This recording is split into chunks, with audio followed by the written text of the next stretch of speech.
Գրող հրապարակախոս Ռուզան Ասատրյանը գրում է. Կարևոր առաջարկ, պարոն վարչապետ,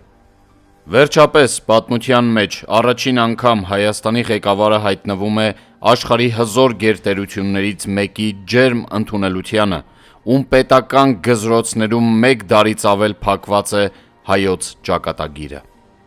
Գուցե նախախնամությունը հուշում է այն, ինչի մասին առաջարկում եմ։ Հաջորդ անգամ Թրամփի կողքը նստելուց Վուդրո Վիլսոնի իրավարար վճռի մասին թեթև ակնարկ արեք,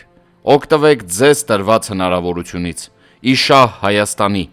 Ալիևի աչքից հեռու։ Նա փառասեր անհատականություն է, կարող է իրեն էլ ձեռնտու լինի Թուրքիային զսպելը։